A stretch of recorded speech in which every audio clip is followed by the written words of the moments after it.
Hari ini, podcast Do You Hear Me akan membawakan sebuah cerita horor yang ada di internet.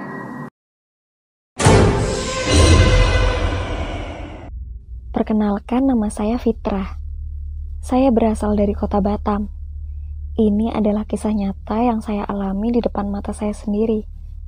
Oke, langsung saja kita mulai kisah yang masih membuat saya merinding sampai sekarang ini. Cerita ini terjadi pada hari Sabtu malam minggu. Pacar kakak saya datang ke rumah untuk kencan dengan kakak saya. Malam minggu itu saya tidak pergi keluar, tapi menjadi obat nyamuk di antara mereka yang sedang asik berpacaran. Saat itu kami semua sedang duduk di teras depan rumah. Entah kenapa, secara tiba-tiba saya kepikiran ingin melihat hantu. Kemudian saya berkata kepada pacar kakak saya, Bang Lukman. Bang Lukman, uji nyali yuk bang. Aku kepengen lihat Kunti, ucap saya.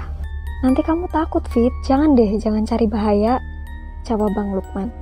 Enggak bang, aku gak takut. Aku cuma penasaran aja. Mau ya bang?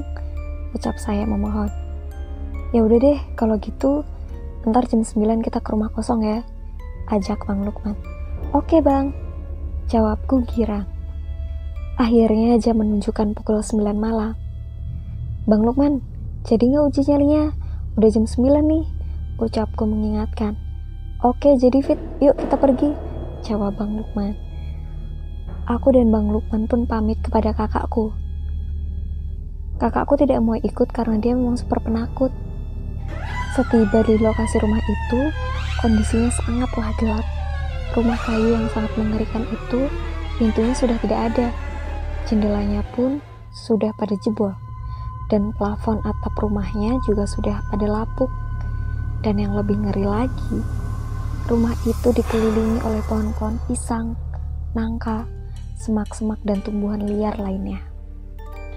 Suasana saat itu sangatlah dingin dan sangat sepi, membuatku sangat ketakutan. Tapi aku berlagak seperti orang yang berani, padahal nyaliku memang sudah mulai down. Tiba-tiba Bang Lukman berkata, Fitra, coba kamu lihat ke arah rumah kosong itu.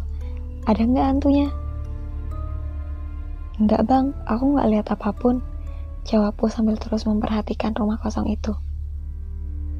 Bang Lukman pun mengajakku masuk ke pekarangan rumah itu, agar bisa melihat rumah tersebut dari jarak yang dekat.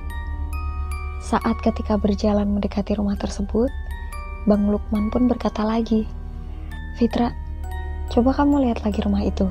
Ada nggak hantunya? Astaga, aku melihatnya. Aku melihat rumah itu dan memfokuskan mataku ke ruang tamu rumah itu. Kok sepertinya ada karung yang digantung ya? Padahal tadi nggak ada.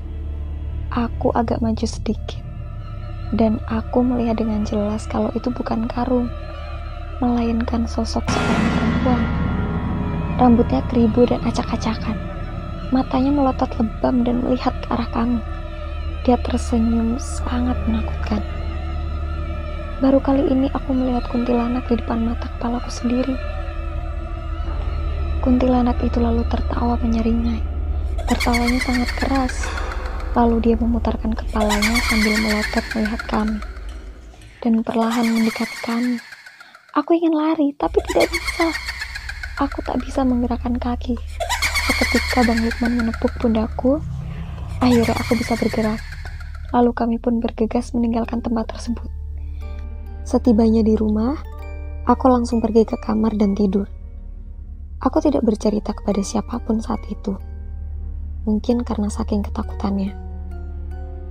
Dan tiba saatnya yang membuatku lebih merinding lagi. Ketika aku sedang tidur dengan rasa ketakutan, tiba-tiba HP-ku berbunyi dengan ringtone suara ketawa kuntilanak yang cekikikan. Padahal aku tidak pernah menyimpan suara ketawa kuntilanak itu di HP-ku. Sontak aku pun kaget. Aku bergegas bangun dari tempat tidur dan mematikan suara ringtone tersebut. Tetapi HP-ku malah nge-hang. Dimatikan gak mau, dan suara ketawa itu malah berlanjut semakin keras dan sangat menyeramkan. Akhirnya aku membuka baterai HP-ku dan langsung berlari menuju kamar orang tuaku. Saat aku berjalan melewati pintu kamar, aku mendongak ke belakang arah kamarku. Dan astaga, aku melihat sekilas bayangan kuntilanak itu. Dia tersenyum mengerikan sambil memiringkan kepalanya. Tanpa pikir panjang, aku langsung berlari ke kamar orang tuaku dan tidur di sana dengan rasa ketakutan. Untuk kamu yang punya cerita horor atau pengalaman horor, kamu boleh langsung kirim cerita kamu di alamat emailnya DYHM di inipodcast00@gmail.com.